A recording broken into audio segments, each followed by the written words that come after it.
Hariom. Knowledge plus में हम सभी विद्यार्थियों का स्वागत करते हैं।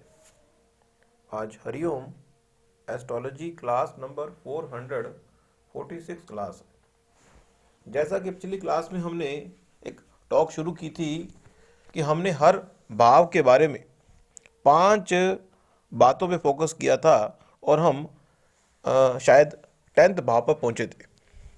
तो यहाँ पर हम 10th भाव के बारे में ही या 9th भाव से इस चीज को दोबारा से शुरू कर रहे हैं। 9th भाव के संबंध में कहा गया कि वो आग का हाउस है और चीजों को वाइंड अप करने वाला है। 9th हाउस चीजों को वाइंड अप करने में और ड्यूल 9th हाउस जो है आग का है, वाइंड अप करने के लिए है और हमारे शरीर में जो हमारे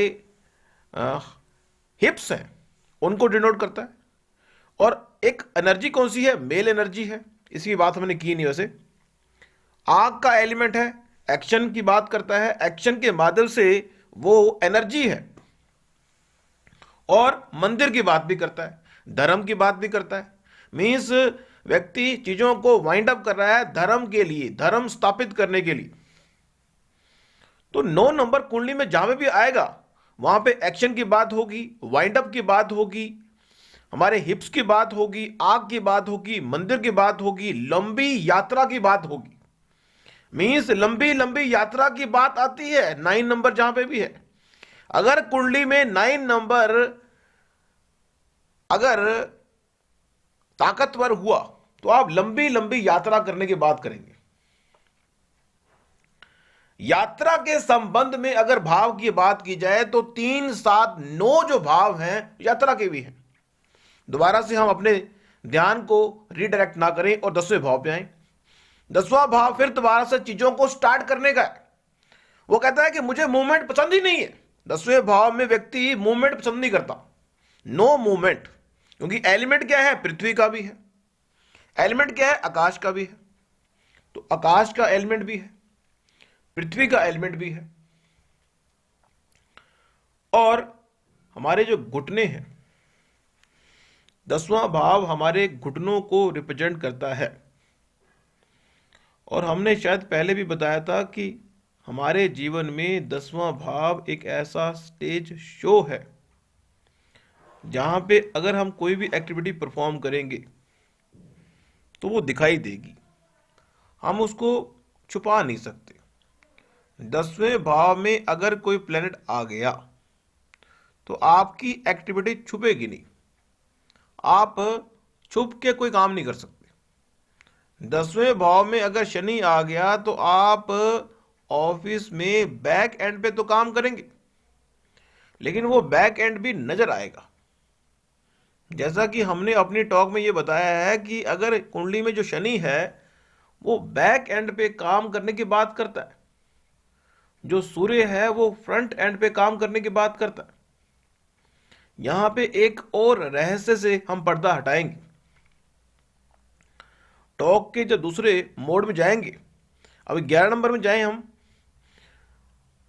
लेकिन 10 नंबर के बारे में और बात कर दें कि यहां पे स्टार्टिंग तो है और आकाश एलिमेंट है।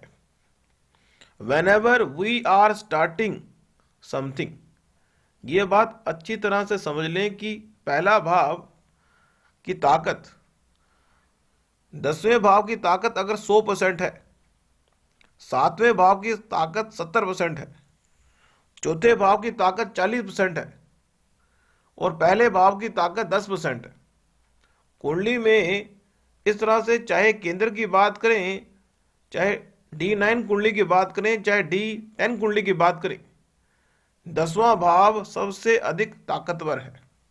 10वें भाव में अगर कोई प्लेनेट होगा तो आपके ताकतवर बनने की संभावना अधिक है, आपके वर्ल्ड फेमस होने की संभावना अधिक है।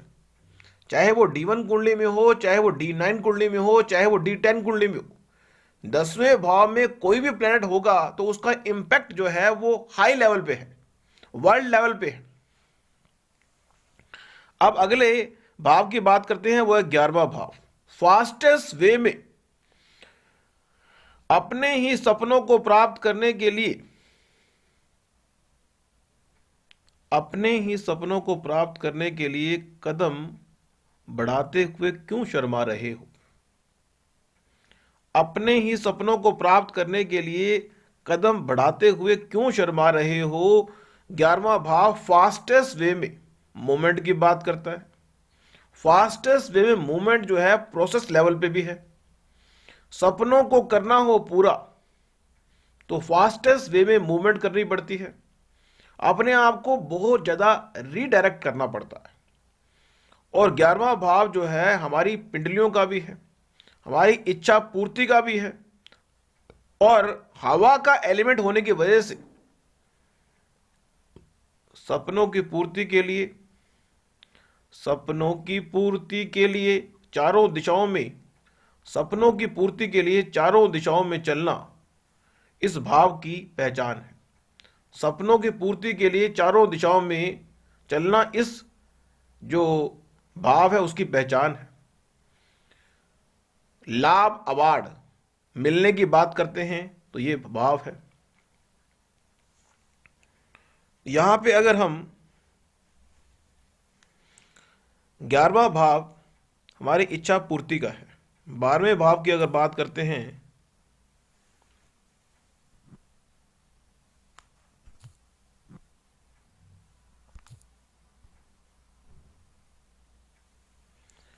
12वें भाव की अगर बात करते हैं तो वो ऐसा पानी समुद्र का।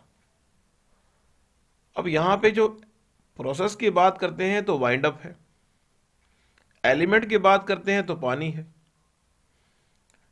अगर बॉडी पार्ट की बात करते हैं तो पैर के तले हैं, एलिमेंट की बात करते हैं तो वाटर है।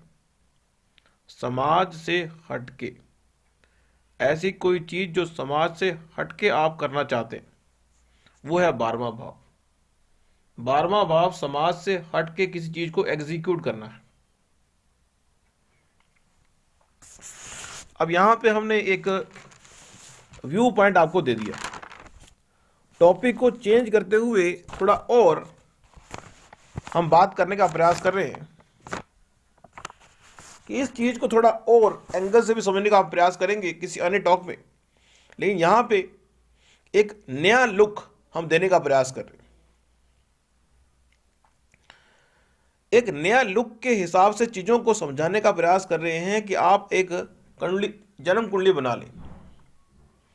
उस जन्म कुंडली में काल पुरुष की कुंडली के हिसाब से कुंडली बना लें, और उसमें पहले भाव में सूर्य, दूसरे भाव में चंद्रमा, चौथे भाव में गुरु,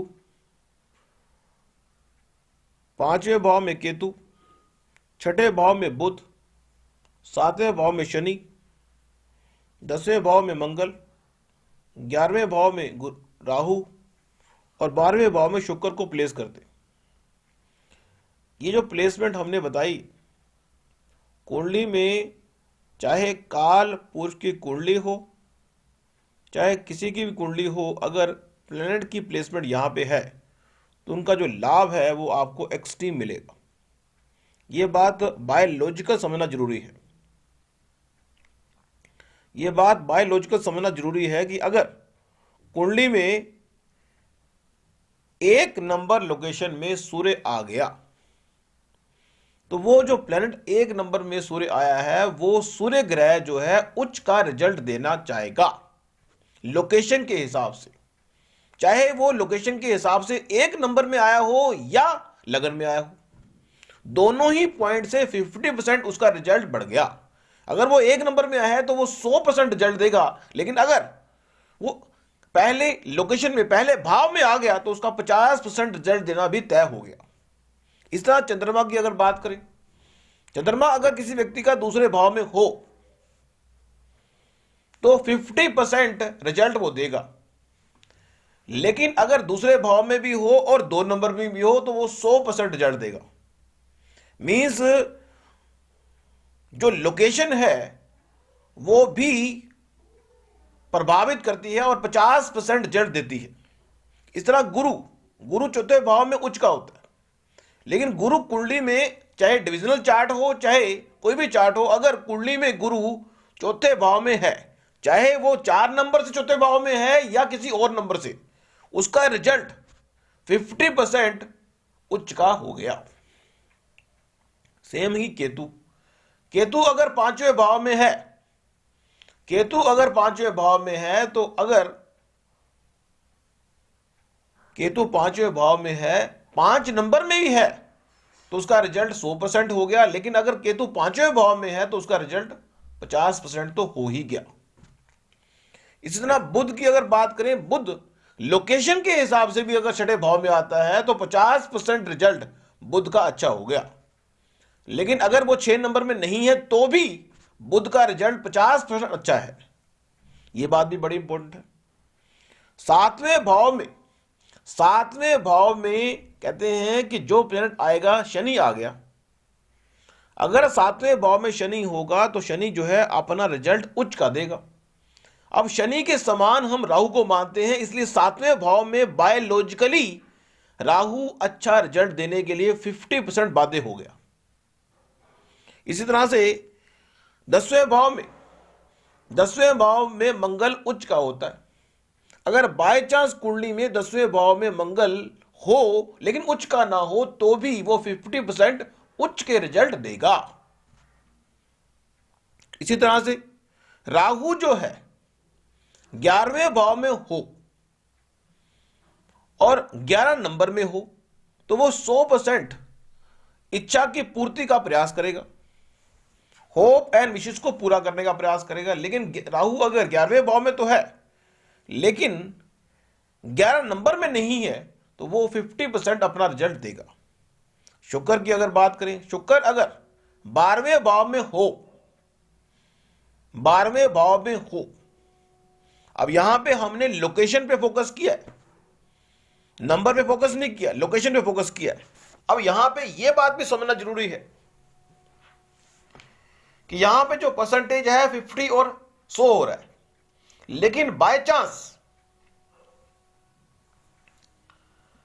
शुक्र 12वें भाव में होगा तो अपने आप को उच्च के समान समझेगा। जिस घर में आप अधिक कंफर्टेबल होते हैं, मींस लोकेशन के हिसाब से, अगर उस घर में एनवायरनमेंट चाहे अलग हो जाए लेकिन जो एरिया है वो तो वही रहेगा। कहने का पर्पज ये है कि अगर सूर्य की बात करते हैं, पर्सनैलिटी की बात करते हैं, तो सूर्य जो है उच्च का पहले भाव में, पर्सनैलिटी के भाव में सूर्य उच्च का है। लेकिन पर्सनैलिटी के भाव में चाहे एनवायरनमेंट कोई भी बढ़े लेकिन सूर्य तो उच्च का ही रहेगा ना। लेकिन अगर एनवायरनमेंट चेंज होगा तो सूर्य की जो परसेंटेज है उच्च होने की वो 50% डाउन हो जाएगी, 50% रह जाएगी, जो हमने अभी अपने टॉक में बताया। अब इस नियम के अलावा, जब हम इस नियम के अलावा की बात करते हैं तो हम ये कहते हैं कि यदि 1 नंबर में सूर्य उच्च का है तो 1 नंबर कहीं पे भी हो और सूर्य बैठा हो तो भी हम कहेंगे कि 70% या 80% जो सूर्य है वो उच्च का रिजल्ट देगा। बल्कि हम ये कह पाएंगे कि लोकेशन को वायलेट करते हुए भी 80% रिजल्ट तो सूर्य के उच्च का आएगा ही आएगा, क्योंकि वो वहां पे है। बल्कि हम 80 नहीं बल्कि 100 ही कहेंगे। मीन लोकेशन का जो इंपैक्ट है वो डबल पड़ता है। लेकिन अगर किसी व्यक्ति की कुंडली में 1 नंबर में सूर्य है तो 80% उच्च का रिजल्ट वो दे देगा। अगर वो पहले भाव में ही हो तो अच्छी बात है, अदरवाइज 80% रिजल्ट देगा। इस तरह अगर चंद्रमा की बात कर ले तो यहां पे 80% की बात ना करके हम 100 की बात करते हैं, क्योंकि हम नॉर्मली कुंडली के अंदर ये बात चेकआउट करते हैं कि अगर 1 नंबर में सूर्य है तो वो उच्च का है, 2 नंबर में चंद्रमा है वो उच्च का है, 4 नंबर में गुरु है उच्च का है, 10 नंबर में मंगल उच्च का है, 7 नंबर में शनि उच्च का है, 6 नंबर में बुध उच्च का है, 5 नंबर में केतु उच्च का है, 11 नंबर में राहु उच्च का है, 12 नंबर में शुक्र उच्च का है और 10 नंबर में मंगल उच्च का है। अब एक पॉइंट और हमारे मन में हुआ टॉपिक से हटके है लेकिन बड़ा जरूरी है। वो है कि जिस तरह से हमने पिछले चार्ट में ये बताया कि पहले भाव को अगर हम देखते हैं कि पहला भाव मीन्स आग, पहले भाव का मालिक जो है मंगल है।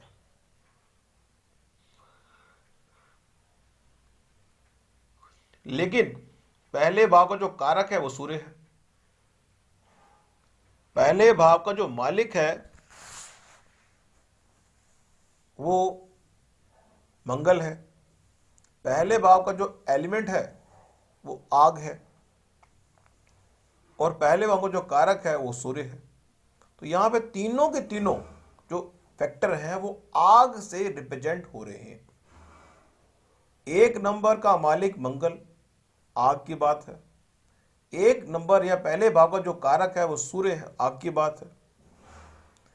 एक नंबर, एक तो मालिक हुआ, एक कारक हुआ।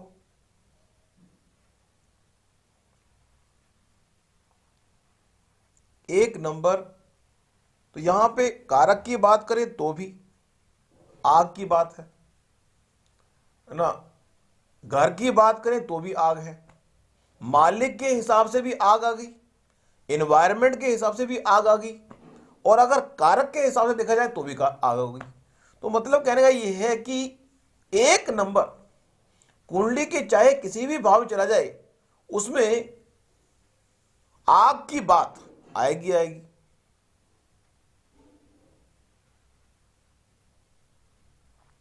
उसमें एनवायरनमेंट में भी आग आएगी, मालिकपन में भी आग आएगी, कारकपन में आग आएगी।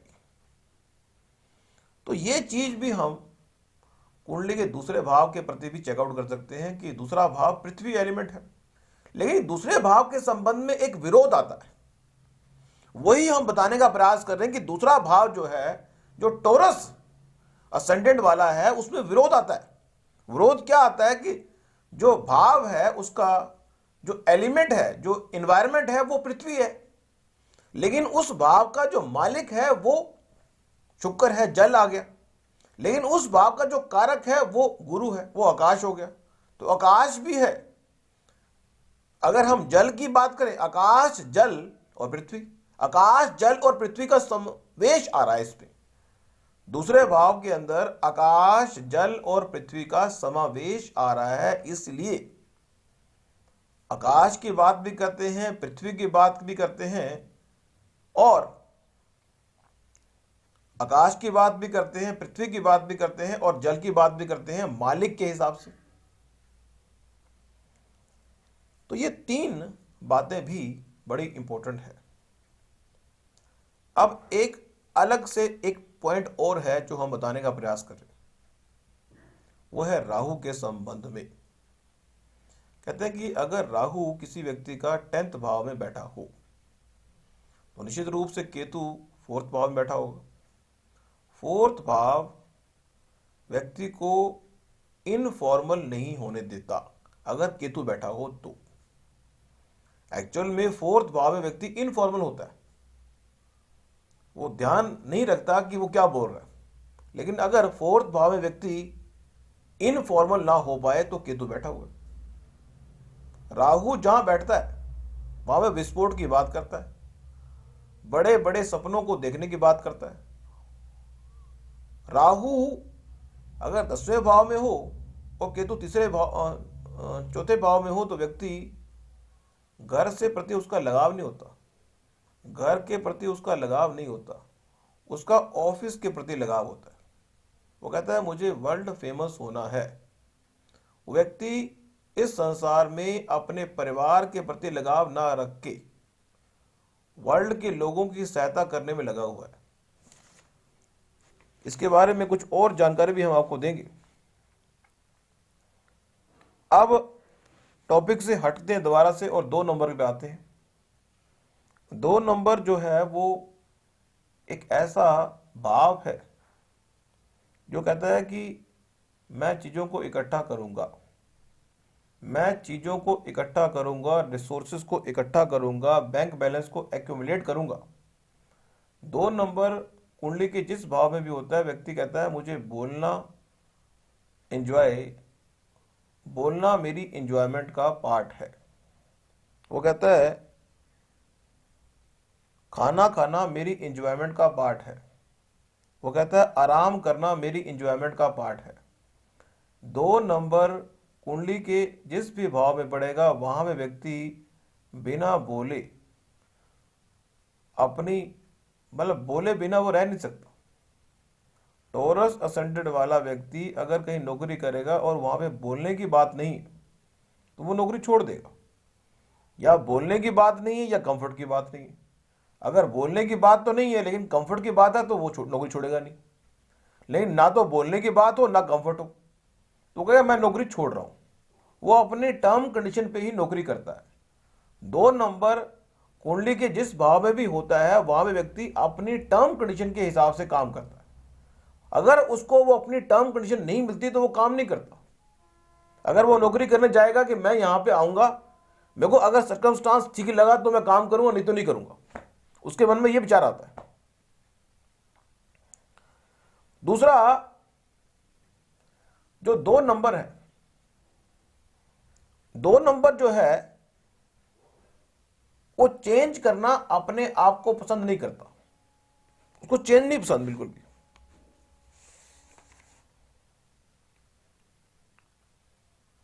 लेकिन अगर 2 नंबर वाले व्यक्ति को चैलेंज दिया तो चैलेंज से वो घबराता नहीं। अगर आपने बुल को कहा कि ये तू काम कर तो मैं करता ही नहीं। लेकिन अगर आपने बुल को ये कहा कि ये तू काम कर नहीं सकता तो बोलने का कोई बात नहीं, अभी करके दिखाता हूं।